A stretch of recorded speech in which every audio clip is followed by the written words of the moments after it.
Conferences and trade show events were the mainstay for virtually every major industry, from cars and computers to comics and cosplay. These expos brought together like-minded enthusiasts and curious fans to connect, network, and share the latest and greatest.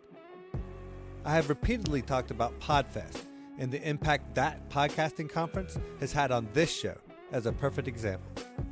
But right as this event was concluding, COVID came along and changed everything. It literally shut down that industry, among several others. My brother-in-law was one of many whose job vanished overnight. Those in the networking space had to look to the virtual space as the new platform for connecting everyone. Despite the lack of personal connection, the virtual conference was the only option, at least for a while. Thankfully, that tide has turned, and in-person events are officially back. But those that navigated this digital trial are now poised to excel in this new hybrid environment. Adrew Weiss is a perfect example of that. Leaping on board as one of the MCs for Podfest Global Summit, he had no idea the challenges he would face as COVID arrived simultaneously. Thinking he would be spending his time on stage, he found himself instead on camera. Adrew and the Podfest team had to pivot in ways they never expected. But hosting multiple world record-setting events in the process, Adrew, Chris, and the rest of their team did what almost no one else was able to do. Not just survive, but thrive. Hear how he came on the scene and learned some invaluable wisdom along the way. Here's some wise words with Adrew Weiss. This episode is brought to you by Atlantic Custom Group.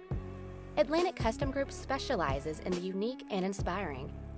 For all your home repair and improvement needs, from custom libraries and millwork to tree houses and off-grid structures, Atlantic Custom Group can do it all. Renovate your kitchen, remodel your basement, or reinvent your entire home with Atlantic Custom Group. Call now for an appointment. 770-827-7591. Atlantic Custom Group, official sponsor of the Extraordinary Podcast.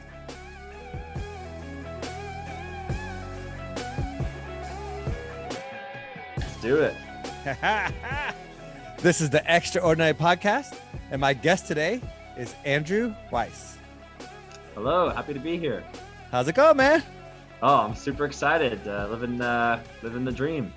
Yeah, well, I thought you were down in Florida, but you had the birds chirping in the background. But it turns out you're up in New York, huh? Yeah, I'm in the Manhattan area. If you look on Google Maps, it says the Little Dominican Republic, and so apparently they like to party and have a good time over here. But it's actually surprisingly quiet, so I can't complain. Yeah, right. Nice. Yeah, usually it's gonna be wild and crazy down there, but well, and the birds were making it a little wild and crazy at first, but they seem to have faded out. Now I can't hear them as much. That was going to be our talking recording. So they gave us our cue. Exactly. Cleared out for us. Well, and speaking of birds, I thought it would be a good way to start this conversation. When you first started getting out of this rolling and stuff, and you put out your first book, it was based on birds and bird puns. So I'm real curious, like, where did all that come from? How did you become the pun meister and all that sort of thing? Yeah, so I've always been a fan of having fun and saying jokes and things like that. And I love the app Snapchat because you get have a bunch of fun on it. And so when I was in college, I actually did a snap every single day of a different pun. And so, of course, people say that I was punishing them with my humor. And I just happened to... That's what I'm here for. And so I literally did a pun every single day where I took pictures of various things around my environment and did like a pun every single day for like a year or more. And then eventually, because I have very competitive friends, one of my friends texts me. He goes, "Hey, Adrew, want to exchange bird puns? Two can play at this game." And hence the book was born. So he was feeling confident, and of course I said, whoa, don't go robbing me of all my puns. And from there we just went back and forth, and we got to over 100 puns, and I thought, well, might as well turn this into a book, right? I mean, you can't just let these 100 puns sit there out of nowhere. And so ended up hiring an illustrator, hiring an editor, and put the book together, and now it's on Amazon. That's amazing. Well, I'm kind of known on social media for some of my dorky humor too. So it's right in my wheelhouse. I just love it. Yeah, no, It's it's a very fantastic. fun time. Yes. Well, and I guess so. That's what you've had been going on in the past. We're going to talk about some of your experiences leading up to today. But obviously, the biggest reason why I wanted to get you on the show is because you have kind of become the backbone for Podfest.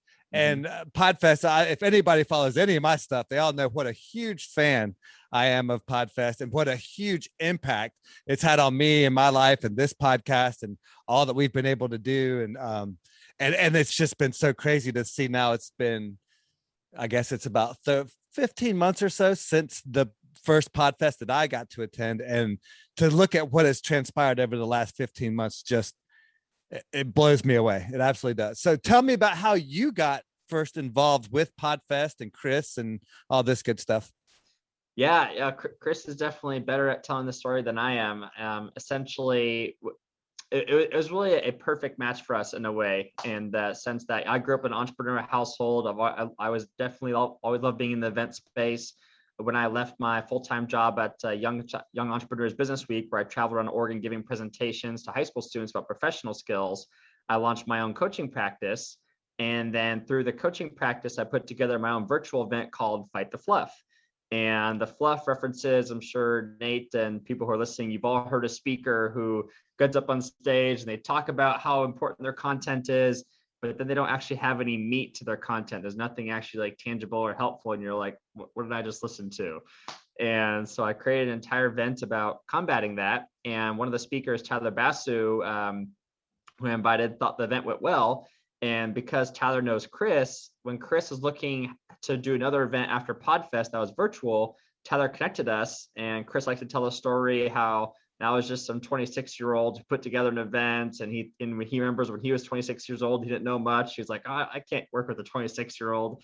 And luckily, Tyler's like, no, give this guy a shot. And so I got connected with Chris. I met him and his wife. His wife approved of me.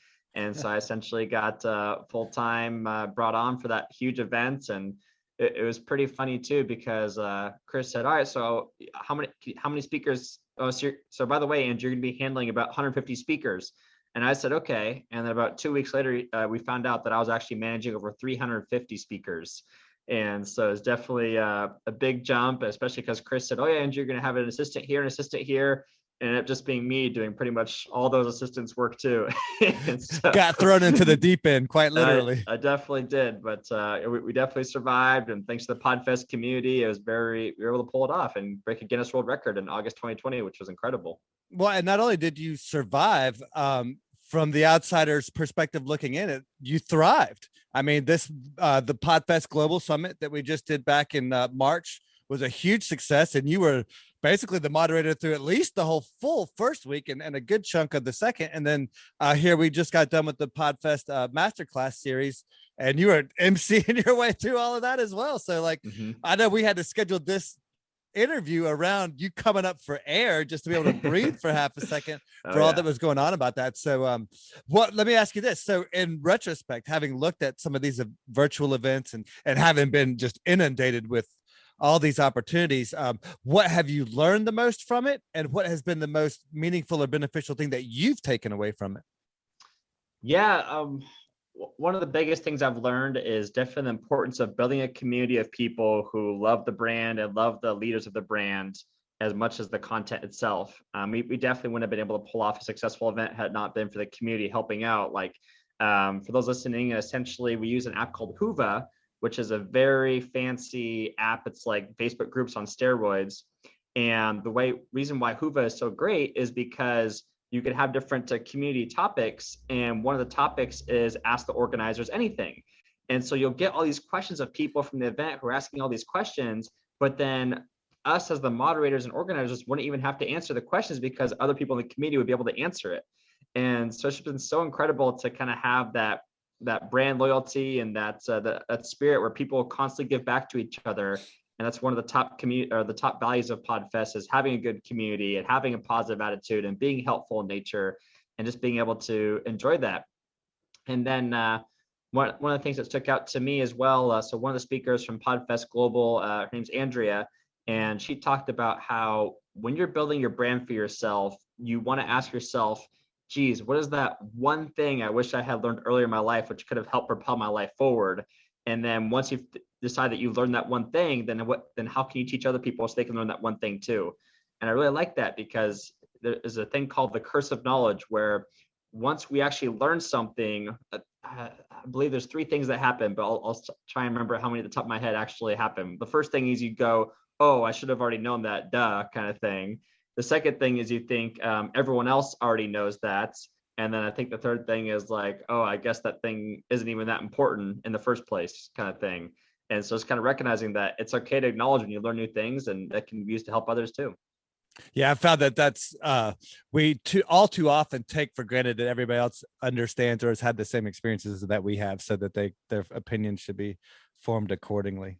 For me, like, not only was there so much content and information, but what I liked about the Hoova app in particular is that it gave you the tool for the networking. It gave you the tool for some of that communication that you were talking about, some of those answerings of the questions, and allowing for branch off groups to be created from that, little spin-off things, almost kind of like Clubhouse, where you're able to kind of take the conversation even further with the people who have that knowledge. And I'm continually amazed at the networking opportunities that come from this, whether it's been virtual or in person.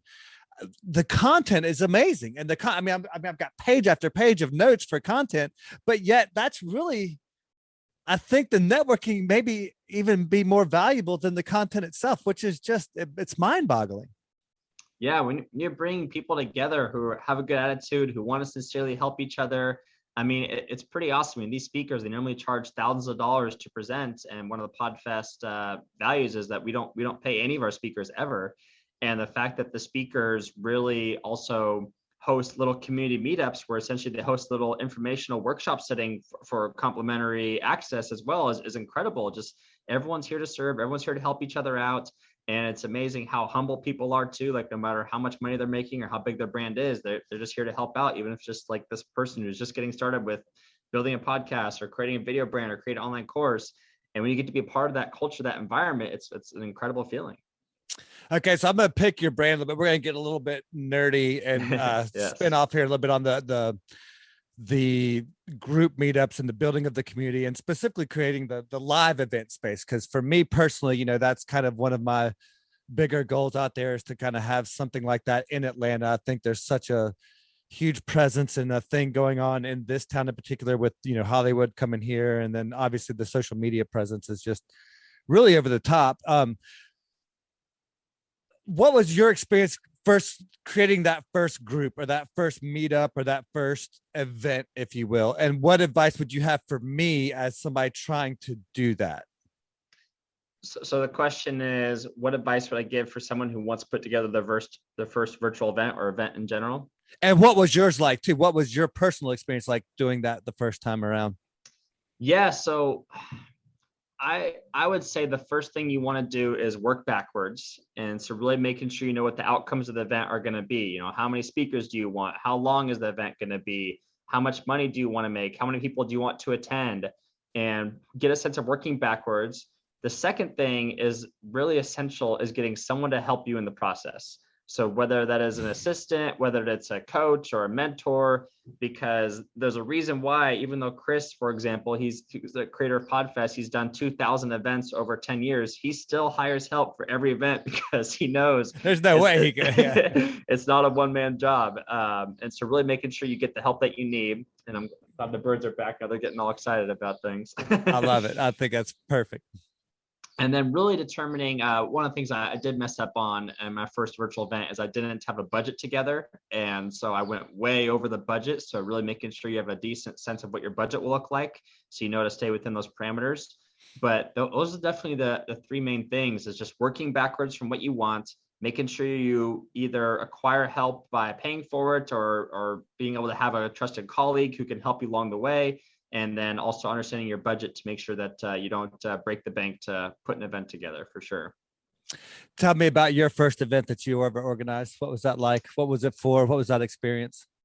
Yes, the Fight the Fluff event. I essentially actually met these event planners at a networking group, and I thought, you know what? I love events. I love bringing people together. I love learning a lot. and the beauty of being an event planner too is that even if you quote unquote don't have that much knowledge, you can bring on speakers who do have lots of knowledge, and you still get put as that credibility person, who where people associate you on the same levels of speakers. They go, oh, who's this big shot Andrew, for bringing in all these other big shot speakers, even though speakers want to speak. That's the reason they're called speakers. And so I love the quote by Gary Vaynerchuk where he says, if you never ask, the answer is always no. And when I was going through the virtual events resources, one of the things they talk about is that you want to have your different tiers of speakers you can invite to your event. So who are the A-list speakers that'd be awesome to speak at your event? Who are the B-list speakers? Who are the C-list speakers?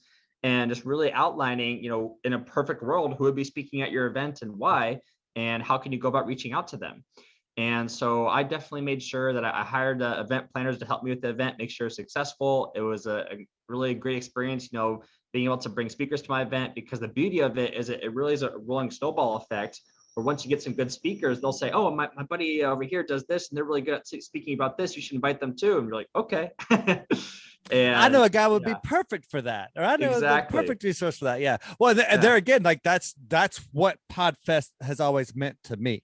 It was like, even, and then not speaking aside, but like, as I met people and as we networked, it was like, oh, well, you're doing this. Oh, well, here's this guy and he does this, and you guys can help out with, and it was like, and literally for the last 18 months, I've been continually and perpetually reaping the benefits of that.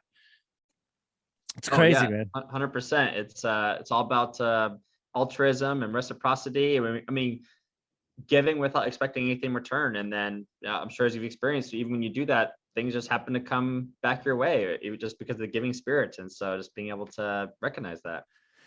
So it's one thing to be kind of doing the coaching thing, and even the young entrepreneurs business week, it was still something like kind of like a localized thing, and you were kind of going from high school to high school, so it's all kind of like in your realm. So what was the biggest shock or the biggest surprise or the hardest thing to adapt to, going from that to now Podfest, where number one, it's virtual, and number two, it's on this whole nother level? What was the thing that was most surprising to you about that, or the toughest thing, for biggest challenge to ever come with that? That's a good question, because I'd say just the overall shift from in-person events to virtual events. I mean, I don't know about you, Nate, but I'm definitely an extroverted person. I definitely get my energy from others. And so when you're behind a computer screen, even though you can be dancing around and jumping and shouting as much as you can, you don't still have that energy in the room that you get from a virtual event. And for my Fight the Fluff event, I wanted that to be an in-person event, but of course, it's the pandemic, we had to move it to virtual. And it was kind of cool. We were actually one of the first virtual events of 2020. And so we still got some good hype around it. And that's why I was able to bring in speakers who normally charge several $1,000s a talk, who were able to come speak for free, which was amazing. But I would say, yes, the change of energy and just the amount of extra time management too, because when I was running my own events, I was paying people to help me out, versus when I was helping with Podfest, I was the person helping out. Right. So, it wasn't your thing versus exactly. But with every project that I'm on, I always want to make sure it's successful and going well, and definitely make sure that it's working. Well, so let me ask you this: now that we're kind of living in this virtual world, although I do feel like, especially here in the South where we are, things are already pretty much back to normal, and all the in-person stuff is all coming together now. That aside, would you recommend doing a virtual event before doing an in-person event, or would you recommend just go ahead and going for it? I would say pick your preferences. Some people might say that virtual events, people are tapped out of it. But other people might say, well, people are too scared to go back to in-person events. So I would say, as the event planner, do what you want to do. I mean, do you want I want in-person. I want to do in-person so bad I can't stand it. But I also realize that I'm, again, like doing your first event is such a learning process. So I'm trying to obviously avoid as many mistakes as I can, but more importantly, just get one going. Like I just want it to happen. I just want it to, I know it's going to be terrible. I know it's not going to work the way that I want to, but I just want to get one done, so that then the next one will be that much better. And I've got a huge vision for everything I want to be, but trying to reel all that in to make it manageable for the first one is where I'm kind of at right now. Yeah, well, and I do actually have a checklist for those who are looking to put together an event. So I'm happy to share that in the show notes, or give it to you to share with your audience. So it's a free checklist about putting together your first event. And I would say, so there's actually another speaker at our event, Wade Galt. I don't know if you know Wade at all. He's also a longtime pod fester. And one of the things he talks about, that when you're planning to put an event together, don't plan to just do one and done. Plan for the long game. Yeah, plan to do I got a 2 or 3 10-year events plan per year. Yeah, exactly. Perfect. Everything I do is based on 10-year increments. So yeah, Perfect. I've got an agenda. Yeah, that way you're not as worried about if the first event, quote unquote, busts. And the thing to remember with Chris too, Chris's first event, he had 13 people. I mean, and it really is tough. I mean, not for my event for Fight the Fluff, I was messaging people every single day, and I could barely get 70 people to attend my event. If I get 13, I'll be happy. Exactly. My expectations are real low. It takes a lot to get people to show up, and a lot of work goes into it, and building the brand, building the trust, building the credibility. And so in your case, Nate, I would definitely say, yeah, do an in-person event, maybe see about adding a hybrid component where you have a live streaming camera going on, and just, as like Chris likes to say, just start ugly, just set a date, pick a venue, start getting those speakers together, do promotion, and make it happen. It's all about it, man. All about it. I can't wait. That's so exciting. It just gets, every time I talk to you, I get so fired up about this stuff, because I get sidetracked with the podcast and all the other things going on in my life and the things I'm trying to accomplish. But then every time I get to talk to you, this event thing comes back to the surface, and I realize how badly I want to do it and how important I think it is. I don't know if anybody else does, but. Oh yeah, I definitely strongly believe it's one of the best things that entrepreneurs can do to help boost their brand, because it helps build brand awareness. It teaches you a lot about what people are drawn to. It teaches you how to stay within a budget, but also figure out different ways to monetize. And yeah, I was definitely helped boosted my entrepreneurial career very much so. So I'd highly recommend it.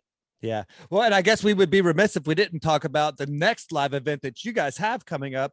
And it's going to be back in Orlando, and it's the Bitcoin, what a conference, I guess. Is that, give us the official title and tell us about what it's going to be and where it is and dates, all that good stuff. Yeah. So it's the Florida Bitcoin and Blockchain Summit happening June 6th to the 8th in Orlando, Florida. And in person. Yes, which is a very big deal. And for those who are still COVID cautious, we also have various guidelines for people who don't want to get close to others, or they can still wear a mask if they want to, of course. But we're definitely excited that's in person, and we're expecting several hundred people there. We have some of the top speakers around. It's actually right after another big Bitcoin conference in Miami, so we're expecting a big crowd to come over from there too. And just drive on up. Yeah, exactly. And we're going to have so there's a new term out there called NFT, which stands for Gary V's been out there throwing that around. Yeah, exactly. Non-fungible token. And we're going to have a NFT art gallery at the event too. So it's going to be a lot of fun. Yeah. Oh, I'm so excited to learn. There's so much to learn about Bitcoin, Dogecoin, and the NFTs now are just like, that's blowing my mind. I can barely wrap my head around any of that stuff. So to have a conference that really goes into depth and detail and explains and lay all this stuff out, that's going to be tremendous. I'm really looking forward to it. Yeah, and that's definitely the beauty of the event too, is that we have some beginners track for people who know nothing about Bitcoin or blockchain or NFTs. Yeah, yeah, I'm actually in that boat a little bit too. And then we have the more advanced tracks too, for people who've known about it for years and they just want to know, like, what's the future? What's the where's the next coin you should invest in? Should you buy the dip or sell? And just kind of giving more advanced tactics and give you the whole spectrum. Yeah, that's the Wild West of the new frontier right now for sure. That's very cool. And then we also got to bring up that we're going to have a back to in-person event for Podfest as well this year, but instead of Orlando, it's going to be in Tampa in November. It's going to be Tampa, playing around November. We're just kind of waiting on confirmation from the hotels we have booked with. And yeah, that one I will definitely be there for. I'm just waiting for that date. You better. Yeah. It's gonna be a blast. We're expecting 1,000+ people, and so it's like big but not too big, and we're definitely excited for those in-person events. We can all start high-fiving and fist pumping each other after the blockchain event, of course. There you go. Yeah, it's so exciting, and I just love seeing everything kind of coming full circle and seeing some momentum pick up again, and just all that's just all positive things. It's so exciting, so reassuring. So speaking of that, if everything goes according to plan for Adrew, I'm real curious, like, what does 10 years look like for you? What does an average everyday day look like for you if everything goes according to plan 10 years from now? Yeah, my plan is actually having the Adrew Weiss Wisdom brand, where Weiss Wisdom. Yeah, that's my company name is Weiss Wisdom LLC. And Great website, by the way. yeah, thank you. I need to borrow your photographer. Oh, it's Some funny great enough. quality pictures, man. Yeah, just I think it's just like a regular Canon, and then we're just having some fun playing around with it. Yeah. That was not a professional photographer doing all that? Some of Those the look pictures like, were. I was going to say, those are, if that's amateur, dang, then I really need to talk to you offline because those were amazing. Yeah, all your nice content camera on the site was nice. Yeah, thank you. I appreciate it. And so my plan is I do want the whole Andrew Weiss Weiss Wisdom brand where we have, retreats, we have online courses, we have books, we have masterminds, and just making sure people get the skill sets they need to accomplish things 10 times faster and get results quickly. And that's what I advocate for all the time. Nice. Well, you brought up retreats too. That's the other thing on my radar that I've got some very specific retreats that I want to do. They're a whole different genre from the event space, but I guess kind of, it follows a lot of the same models, I guess, as well. But for that one, for me, it's very much invitation specific, like making sure you have the right crowd together for those kinds of events. So they seem like a tougher thing to do. I mean, yeah, just like with anything else. I mean, learning to start a podcast, take some time, take some work, take some skill developing. It's one of the things I've loved is, so for those listening, I recommend reading the book Grit by Angela Duckworth. And I don't know that one. Yeah, so it's definitely one of the top books I recommend people read because it just teaches you how much we can really trust ourselves to learn anything if we want to badly enough, and also trust on the science of a neuroplasticity, where essentially the more you do something, your brain gets better at it. I mean, the example is, riding a bike, driving a car, playing the piano, that at first you're like, this sucks. I have no idea what I'm doing. This is awful. Like, what is going on? And then you get a little bit better and you're like, okay, it sucks a little bit less, but I still don't know what's going on. And you get a little bit better and you're like, oh, I can handle this. You get really good and you're like, oh, this is amazing. And just like, oh, this is easy. Why can't everybody do it? Exactly. Then you get to that. Yeah. Why can't everyone get it stage? It's just kind of counting on the fact that, yeah, if you put enough time into it, that your brain will naturally catch on. You'll go, oh, I can do this easier than I thought it was. It's always the fear of doing something. It's always worse than doing it itself. I've really noticed that manifest itself in learning an instrument. Like, I've been trying to learn guitar for the last, however many years. And, you only fit it in where you can. And you have these little bits and pieces where you can work on it and that sort of thing. And there's times where you're doing it and you're like, dude, there's just no way. There's no way I'm ever going to be able to figure that out. It's just not going to happen. Nothing's clicking. But if you just kind of keep chipping away at it, keep coming back to it, the next thing you know, oh, well, that got a little bit easier. The next thing you know, it's like, well, now it's actually kind of easy. And that muscle memory, like, it starts to really have an impact. So on that, speaking of that, I'm very curious. So you've probably seen hundreds, if not creeping up close to 1,000 of different speakers present, both virtually and in person and all that kind of thing. What would be, and obviously I'm trying to do that, and you're a professional speaker, you're putting yourself out there. What would be the best advice or the most common mistake that you see with public speaking that you would like to share with our audience? Yeah, the top mistake I see speakers make is they're not conversational with the way they speak. That they get up there and say, oh, I am Andrew, I'm here to talk about this today, and you're going to enjoy it because of this. Whereas if you pay attention to the best speakers, they speak in a very conversational tone, and they of course fluctuate their voice. Maybe they use humor here and there, but the less robotic you can sound, the better. And I know that public speaking is the top fear in the world. And so one of the things that I tell people to help them overcome that fear is, I don't know about you, Nate, but when I talk to a group of children, I'm not scared or intimidated. I know some people are like, I can't stand children, I hate them. I got 5, yeah, so that's second nature to me, yeah. Yeah, exactly. And so hopefully you don't ever get intimidated talking to children. So I'd say whenever you're giving any kind of public presentation to anyone, if you just like visually imagine that you're talking to children, that should help you relax, and because they want to see you succeed, they're here to pay attention, they're just smiling you with adoration, going, oh man, he knows what he's talking about. Well, and you tend to want to keep it simple too. You're not over explaining, you're not over dramatizing anything. You're just short, sweet, succinct, with a smile on your face, and that'll be.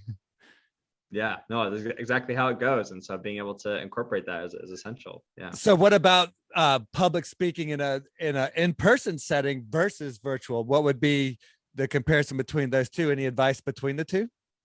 Yeah, so virtual, you of course want to make sure you have good lighting, you have high-speed internet connection, you want to make sure that your microphone is good, you have So good it's more the Wi-Fi, technical aspects of it more the are technical important. aspects. Yeah, and of course, you do want to do your best to go even more above and beyond when it comes to the energy to the screen, because of course you're still in this little box versus on stage, you can like take up the whole stage. You can show all And your movements around everything. yeah, and do what you Walk can do. around. Exactly. Do kind of dynamic visuals with the on screen. Prezi is a great resource, and just kind of having, flashes on screen. You can have like little music parts here and there. And Oh, then interesting. What was that resource you said? Say the name of it again. Prezi, Prezi. It allows you to like basically put your slides on the screen in a cool format. And so it's fun Nice. to I'm do. not familiar with that resource. That's awesome. Is Yeah, that like a .com or is it an app or? Yeah, Prezi.com. Yeah. .com. Nice. And you can also do Ecamm is good too. And I think there's some other resources, but yeah, I've been impressed by the Prezi presentations, and Ecamm has been good as well. And then, yeah, with on stage, I'd say make sure that you do use your body movement in big ways, and don't be afraid to hold back with your body movement, and be able to make eye contact with the audience is essential too. And for both cases, speak in a conversational tone.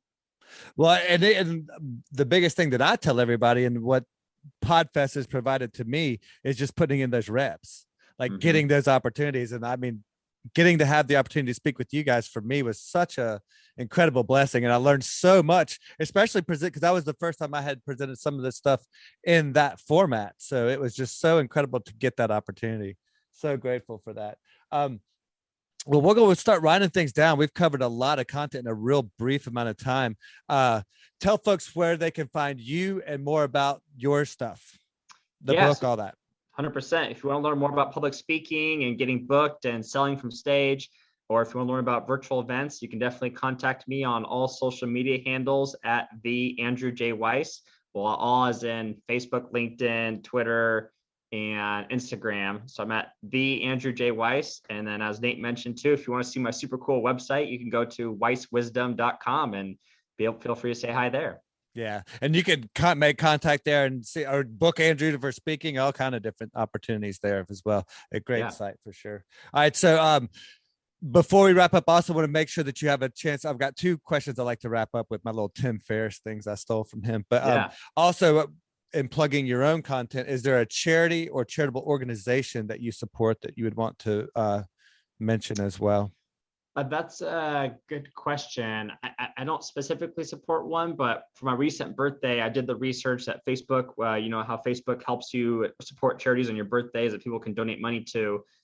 Food for America, they got 100% on the Charity Navigator score. So I know that in the charity world, there are some charities who know how to use their money, and there are some charities who don't know how to use their money. And the Food for America was definitely a great charity. I love when people get fed because I love food. And so I definitely recommend checking that one out if you're feeling generous about doing. Yeah, my waistline can attest to that as well. And it's funny that you bring that up, because one of my fellow podcasters that I met at Podfest, Walker Neer, who's the host of the Walk Show Podfest, supports a food bank where he's at, and really encourages everyone that listens to his show or his speakers to support food banks specifically in their local area. So that's really cool. Cool little tie in there as well to wrap things up. That's really neat. All right, so last 2 little questions are kind of fun, kind of different. If you had a billboard for all the world to see, what would you put on it? And then last but not least, what's your favorite item under $100 that you could not live without, that you use on like a regular everyday basis? Cheaper the better. Yes, let's see. So for the item, I would say the most recent purchase I got actually was under $100. It was I want to say 3 months worth of mouth taping. And mouth taping? Yes. What is that? So the science there is humans are actually meant to breathe through their nose for most of their lives, because it's a natural filtration system. It's actually bad to breathe through your mouth. I'm a big believer. Yeah, you want to do as little as possible. And so what happens is at night, our natural default is to breathe through our mouth at night. And that, of course, is still bad. And so there's this tape. I got a brand called Somnifix, where you tape over your mouth at night to help prevent yourself from opening your mouth at night. And I've really experienced it, that each day when I wake up after a tape session of sleeping the night before, I do feel a lot more refreshed. I feel more energized. I feel ready to take on the day.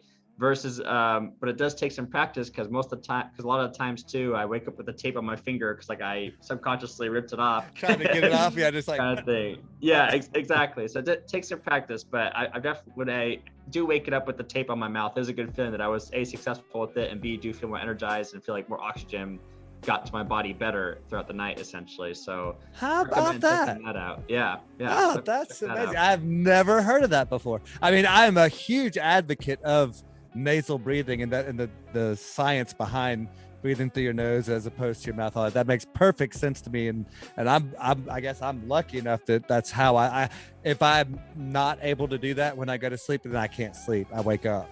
So I have to be able to do that. So that's really cool. And obviously that's less than $100 for sure, right? 100%. Yeah, you can either buy like a week's worth, a 3 months worth, or 6 months worth. So lots of different options, easily under $100. And then for the billboard, I would say take time to recognize who you spend time with, because you are the average of the 5 people who spend the most time with you. And when you find someone who believes in you greater than you've ever thought possible, spend more time with that person and have them help you get to where you want to go. I see that happen time and time again. We were just talking about that yesterday. It's so ironic that you said that. It's so true. It is inevitably true. It's undeniable. That's great. It's essential. Well, Andrew, I can't begin to tell you how much I enjoy talking to you. Every time I just get uplifted and motivated and inspired, and I love what you're doing. Obviously, I'm a huge fan of Podfest and everything, and I cannot wait for the in-person stuff we have coming up this year and the chance to get there. It's funny because I've met Chris and everything, and I got to meet all the guys and everything at Podfest last year, but we haven't actually met in person. So I'm really excited to actually get that face-to-face with you specifically. So looking forward to that, hopefully here in the next few weeks. Yeah, I'm excited. It should be fun. Hope to see you in Florida, and then well, at least I'm gonna see you in Florida regardless, whether it's Orlando or Tampa. And so we'll make it definitely happen. Absolutely, both. I'm gonna call it now. We're gonna do both. Yes, let's go, Nate. Woo! Awesome. Here we go. Right. Bring him out. Well, Andrew, keep plugging along, man. Keep doing what you're doing, and we'll have links to all this stuff in the show notes, and we'll see you here soon. Perfect. Thank you. All right, bud. Take care.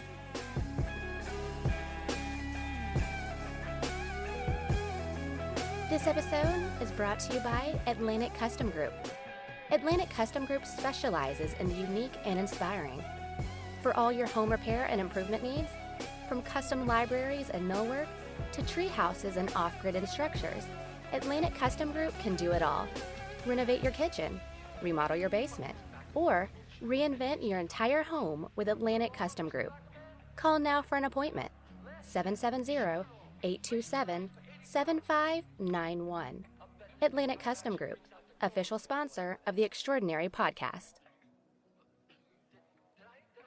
So you're still here. Wow. Thanks for sticking around. So, what'd you think? What did I miss? What would you like to know more about? Who would you like to hear on the show? If you stuck around this long, maybe you won't mind giving me some feedback. And don't forget to check out the website, extraordinarypodcast.net, for all the latest episodes. And if you enjoyed the show, please take the time to share with your friends, on social media, or with anyone you think who might enjoy it.